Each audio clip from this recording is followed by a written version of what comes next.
பாஸ்ஜி. எதிர்காலம் எப்படி இருக்கும் சார்? பொருளாதார மேன்மை எப்பொழுது? மீடியாவில் சாதிப்பீனா? 6, 8, 12 சுபத்துவம்.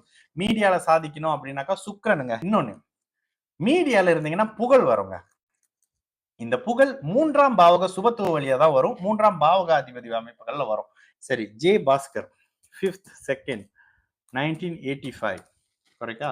1985 7/20 புகழ் பெறணும், சுக்கிரன் நல்லா இருக்கணும். இந்த அமைப்புகள்ல பார்ப்போமா? சரி. கடகராசி ஆயில்ய நட்சத்திரமா? சரி, 3ஆம் இடம் எப்படி இருக்கு? 3ஆம் இடத்துல கேது இருக்கிறாரு. 3ஆம் அதிபதி உச்சமாகி மங்கள யோகத்துல இருக்காரு. இதுதானுங்க ஜாதகம். சரி, இங்கே பௌர்ணமி யோகத்துல பிறந்து பௌர்ணமி யோகத்துல நல்ல ஜாதகமா இருக்கீங்க. 3ஆம் இடத்துல கேது இருக்கிறது, அப்படியே கேது சுக்கிரன் 3ஆம் இடத்துல இருக்காரு அப்படின்ற மாதிரியான ஒரு அமைப்பு வந்துடும். ஆனா கேது இவரோட சேர்ந்திருக்கிறாரு, சனியோட 4 டிகிரில சேர்ந்திருக்காரு. சரி, தசாபுத்தி என்ன சொல்லுது? இப்ப எதுவுமே கிணத்துல போட்ட மாதிரி தாங்க இருக்கும்.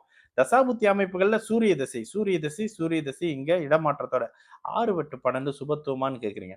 12ஆம் இடத்துல ஒரு நல்ல ஒளியான சந்திரன் இருக்கிறாருங்க. அதே நேரத்துல ராசி இவரு லக்னத்தை இவரு பாக்குறாரு 12ஆம் இடம்.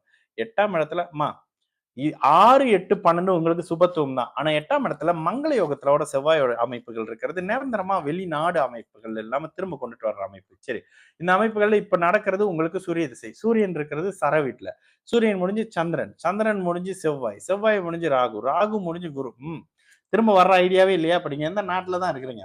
புகழ் மீடியா துறையில ஜாதகம் போடும் போதே சொன்னேன், மீடியா துறையில சாதிக்கணும்னா சுக்கிரன் தான் அதீத சுபாமைப்புல இருக்கணும் அப்படின்னு. இந்த ஜாதகத்துல சுக்கிரன் கடுமையான உச்ச நிலையில இருக்கிறாரு. சுக்கிரன் உச்சமாகி செவ்வாயோட சேர்ந்து மங்கள யோகத்துல இருக்காரு. அவர் சனியோட அமைப்புகள்ல இல்ல. அதனால இந்த இடத்துல சுக்கிரனோட அமைப்பு மீடியா, டான்ஸ், உங்களை அழகாக காட்டிக்கொள்ளக்கூடிய அமைப்பு, இந்த மாதிரியான துறையில உங்களால கால் பதிக்க முடியும். லக்னாதிபதி 6ஆம் இடத்துல மறைந்து அதீத சுபத்துவத்துல இருக்காருன்ற அந்த ஒரு காரணத்தினால இதெல்லாம் கொஞ்சம் நகர்ந்து நடக்கும். உங்களுக்கு இந்த தொழில் மாதிரியான அமைப்புகள் செய்யறதுல ஒரு பதட்டமா இருக்கும்.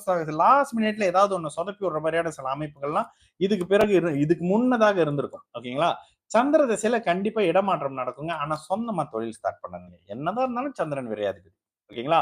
அழகு பெண்கள் சார்ந்த அமைப்புகள்ல ஒரு மாதிரி விரயமாக இருக்கும். நீங்களே மீடியா துறையில வேலை சார்ந்த அமைப்புகள்ல இருந்தா உங்களால பெருசா நிச்சயமாக சாதிக்கக்கூடிய ஒரு அமைப்பு தான். சரிங்களா?